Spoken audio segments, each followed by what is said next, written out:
तो बच्चों, अब तक तो हम समझ चुके हैं कि केमिकल रिएक्शंस को हम कैसे लिखते हैं, कैसे उसको बैलेंस करते हैं। बट क्या ये इतना इनफ होता है? क्या इतनी सी इंफॉर्मेशन बहुत होती है कि हमने लिख दिया C2 plus twice of H2 is equals to CH4, इससे क्या हमें सारी इंफॉर्मेशन मिल जाती है? हमें नहीं पता कि ये किस टेम्परेचर पे रिएक्शन हो रही है, हमें नहीं पता किस प्रेशर पे हो रही है, हमें ये भी नहीं पता कि कार्बन, हाइड्रोजन, मीथेन की जो स्टेट्स हैं वो क्या है।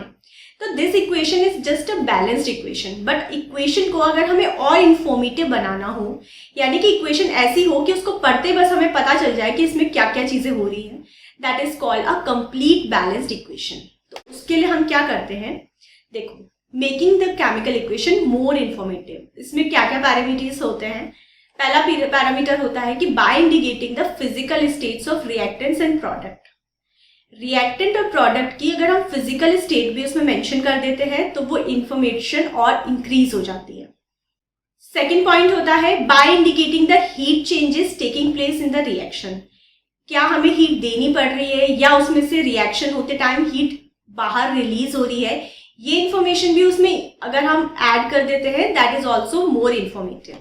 और थर्ड होता है हमारा कि अगर हम उसकी कंडीशंस बता दें, लाइक वो किस प्रेशर पे काम कर रही है या उसमें और कौन से कैटलिस्ट उसमें ऐड हुए हुए हैं, तो that also makes information more informative. तो सबसे पहले हम फर्स्ट पॉइंट देखते हैं, बाय फिजिकल स्टेट। तो हम कैसे कैसे फिजिकल स्टेट्स डिफाइन कर सकते हैं। देखो, कितने तरह की फिजिकल स्टेट होती है।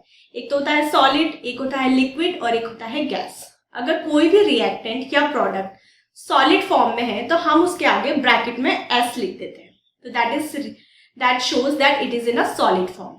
सेकेंड होता है कि कोई भी रिएक्टेंट या प्रोडक्ट अगर लिक्विड फॉर्म में होता है तो हम उसके आगे ब्रैकेट में L लिख देते हैं, दैट शोज दैट रिएक्टेंट और product is in a liquid form. Third one है कि if the reactant in product in gaseous form, तो उसके आगे हम ब्रैकेट में G लिख देते हैं। एक स्टेट और होती है कि अगर हम किसी भी एलिमेंट में वाटर को मिक्स करके उसको थोड़ा सा डाइल्यूट कर देते हैं, तो that is called aqueous solution. तो अगर ऐसा कोई भी सॉल्यूशन है जिसको हमने एक्वस सॉल्यूशन बनाया हुआ है तो उसके ब्रैकेट में हम AQ लिख देते हैं। So by this we can show the physical states of reactants and product. अब देखो, जैसे एक इक्वेशन है, C ब्रैकेट में S लिखा हुआ है, यानी कि जो कार्बन है वो सॉलिड फॉर्म में है, प्लस ऑक्सीजन है O2, ब्रैकेट में गैस लिखा हुआ है, ब्रैकेट में G लिखा हुआ है, यानी कि ऑक्सीजन जो है वो गैसेस फॉर्म में है, और is equals to CO2, bracket में है G, यानी कि जो CO2 है वो किस फॉर्म में है? G, यानी कि गैसेस फॉर्म में है। एक और इक्वेशन देख लेते हैं। एक है Zn जो कि ब्रैकेट में S लिखा हुआ है, यानी कि ये सॉलिड फॉर्म में है, H2SO4 ब्रैकेट में AQ लिखा हुआ है, यानी कि एक्वस सॉल्यूशन है, वाटर को मिक्स करके बनाया गया है, और इसकी वजह से क्या बन रहा है हमारे पास? ZnSO4 जो कि एक्वस सॉल्यूशन है, और H2 ब्रैकेट में गैस। अब या तो हम ब्रैकेट में गैस लिख सकते हैं या फिर एक एरो जो कि अपवर्ड डायरेक्शन में शो करता हुआ एक एरो लगा दो, तो that is also shows the gases state. ठीक है, सेकेंड हमारा था by indicating the heat changes taking place in this reaction. अगर कोई हीट, जैसे ये कार्बन है, ऑक्सीजन के साथ रिएक्ट करके CO2 गैस बनाती है। अभी जस्ट हमने देखा इसके सारे फिजिकल स्टेट्स हमने इसमें डिफाइन कर दिए, बट इसमें क्या होता है, एनर्जी भी रिलीज होती है, यानी कि हीट रिलीज होती है। और इसके अलावा अगर N2 प्लस O2 मिलकर बनाते हैं ट्वाइस ऑफ NO, बट इस रिएक्शन में हमें हीट देनी पड़ती है, तब जाके नाइट्रोजन और ऑक्सीजन आपस में रिएक्ट करते हैं। अगर हम इक्वेशन को इस फॉर्म में लिखेंगे तो ये बहुत ही ज्यादा इंफॉर्मेटिव हो जाती है कि कार्बन और ऑक्सीजन मिलकर CO2 बनाते हैं, बट इस रिएक्शन में हीट रिलीज होती है। नाइट्रोजन और ऑक्सीजन मिलकर NO बनाते हैं, बट इस केस में हमें हीट देनी पड़ती है।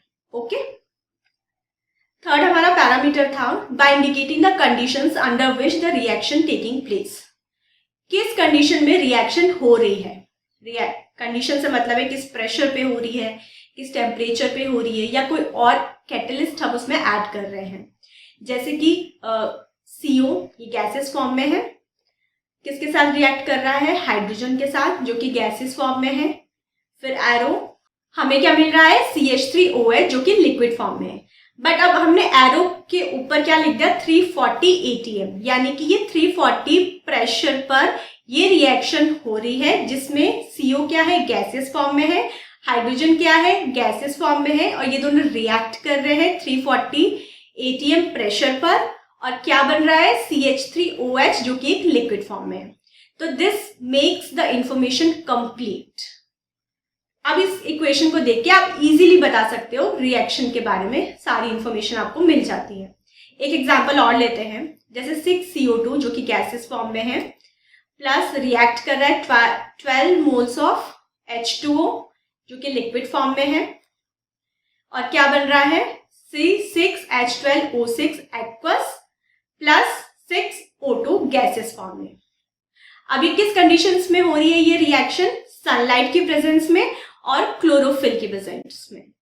यानी कि इस रिएक्शन को देख के हमें हर एक एलिमेंट की स्टेट के बारे में भी पता है, हमें ये भी पता है कि ये किस कंडीशंस में हो रही है, और we have all the information about the reaction. So अगर हम अपने रिएक्शन को मोर इन्फॉर्मेटिव बनाना चाहते हैं तो ये सभी पैरामीटर्स हमें उसमें ऐड करनी चाहिए।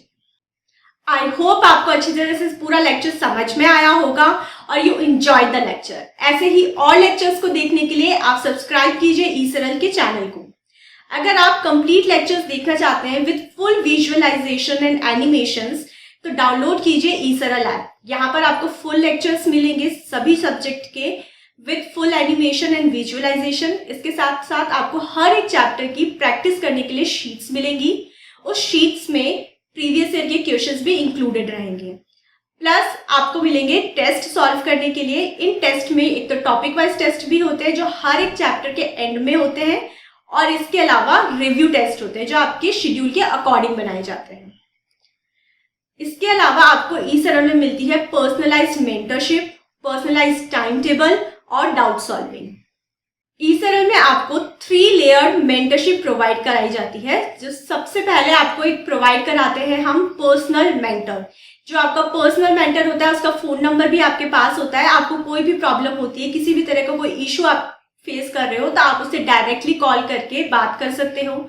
एक आपके होते हैं प्रोग्रेस मेंटर जो कि रेगुलरली आपको कॉल करके आपसे फॉलोअप लेते रहते हैं आपकी स्टडी का, आपके टेस्ट का। और इसके अलावा आपके बहुत सारे मेंटरशिप के सेशन भी होते हैं। यहाँ पर डाउट सॉल्विंग भी हम प्रोवाइड कराते हैं, 4 लेयर की डाउट सॉल्विंग। फर्स्ट लेवल पे आपको शीट के सारे वीडियो सॉल्यूशंस दिए जाते हैं।